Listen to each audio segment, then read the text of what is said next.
Halo semuanya, perkenalkan nama saya Aina Fiani Alinsky dari kelas 11 TJKT 3. Di sini saya akan menjelaskan tentang tipe-tipe jaringan komputer.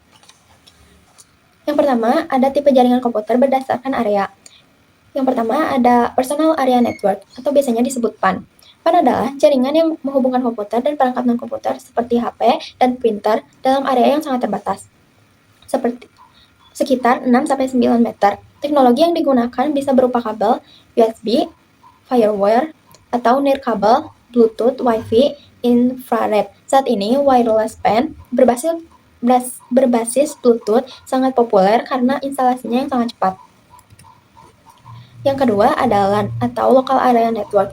LAN adalah jaringan yang mencakup area terbatas seperti rumah, kantor, atau kampus. Jaringan ini dapat terdiri dari puluhan hingga ratusan komputer dan mendukung kecepatan transfer data yang sangat tinggi. Teknologi LAN juga telah berkembang menjadi wireless LAN yang menggunakan gelombang radio seperti Wi-Fi tanpa kabel, membuat instalasi lebih praktis. Selanjutnya ada MAN atau Metropolitan Area Network. MAN adalah jaringan yang mencakup area lebih luas, yaitu contohnya sebuah kota.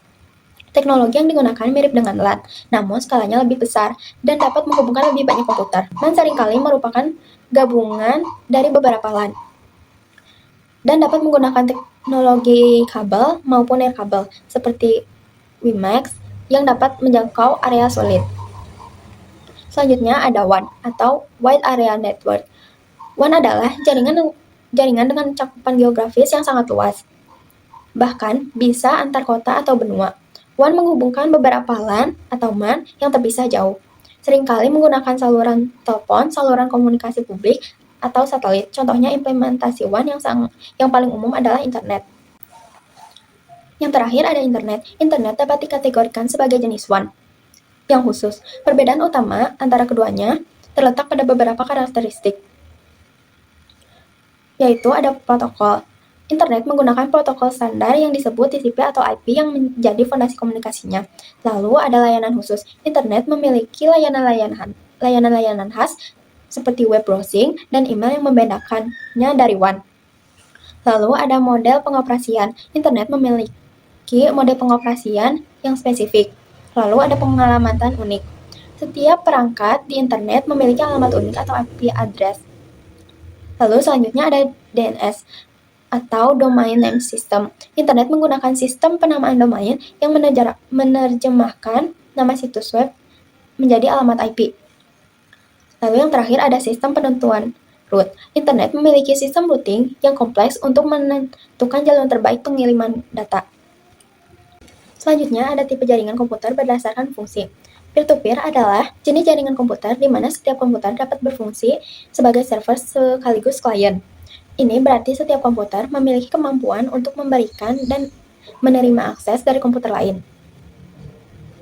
Kelebihan dan kekurangan peer-to-peer yaitu kelebihannya ada kesetaraan. Semua komputer yang terhubung memiliki hak yang sama. Yang kedua, ekonomis. Biayanya lebih murah karena tidak memerlukan komputer server khusus. Yang ketiga, ada reliabilitas. Kelancaran jaringan tidak bergantung pada satu server, sehingga tidak ada titik kegagalan tunggal. Kekurangannya adalah, yang pertama, ada sulit dikelola. Pemecahan masalah atau troubleshooting menjadi lebih sulit karena setiap komputer dapat terlibat dalam komunikasi. Yang kedua, ada keamanan kurang terpusat. Keamanan jaringan diatur oleh masing-masing pengguna yang membuatnya sulit untuk diawasi, terutama pada jaringan yang besar. Yang ketiga, ada penyimpanannya bisa tersebar. Data disimpan di setiap komputer, sehingga proses pencadangan backup harus dilakukan secara individual pada setiap perangkat.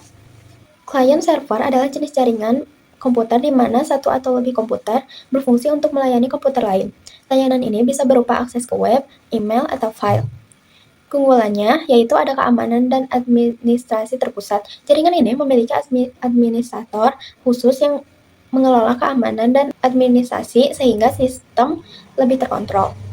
Selanjutnya ada data terpusat. Data disimpan di server, memudahkan akses bagi semua klien. Jika satu klien rusak, data masih bisa diakses dari klien lain. Selanjutnya ada performa unggul. Server fokus melayani jaringan dan tidak dibebani tugas lain, menghasilkan akses data yang lebih cepat dan efisien. Selanjutnya ada pencadangan data lebih baik. Proses pencadangan atau backup data bisa dilakukan secara terpusat di server, sehingga data klien lebih aman. Kekurangannya yaitu ada biayanya yang mahal, membutuhkan komputer server dengan spesifikasi tinggi, sehingga biayanya lebih besar. Yang kedua, ada ketergantungan pada server.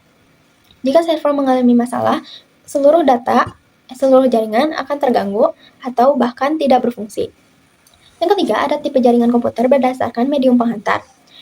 Wire network adalah jenis jaringan komputer yang menggunakan kabel sebagai media untuk mentransmisikan data. Kabel ini berfungsi sebagai jalan raya, tempat informasi mengalir. Umumnya, kabel jaringan terbuat dari tembaga yang sering digunakan pada jaringan lokal.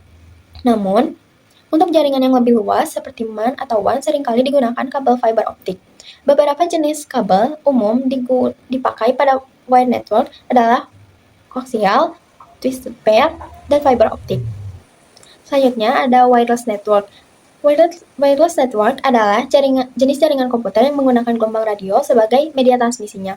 Jaringan ini semakin populer di berbagai tempat umum seperti mall, bandara, dan rumah sakit. Pengguna bisa mengakses internet dengan mudah menggunakan perangkat seluler seperti HP, laptop, dan PDA. Jaringan dan kabel umumnya beroperasi pada frekuensi 2,4 dan 5,8. Keunggulan dan kekurangan wireless network yaitu keunggulannya ada proses instalasi lebih sederhana dibandingkan jaringan kabel. Selanjutnya ada dapat mencapai area yang sulit dijangkau oleh kabel. Yang ketiga, ada biaya instalasi dan perawatannya lebih murah. Kekurangannya yaitu ada rentan terhadap interferensi dari perangkat lain seperti oven microwave. Lalu ada lebih rentan terhadap penyadapan. Dan yang terakhir, kualitas sinyal bisa terganggu oleh cuaca buruk. Sekian dari penjelasan dari saya. Mohon maaf bila ada kekurangan atau kesalahan kata. Sampai jumpa di next video.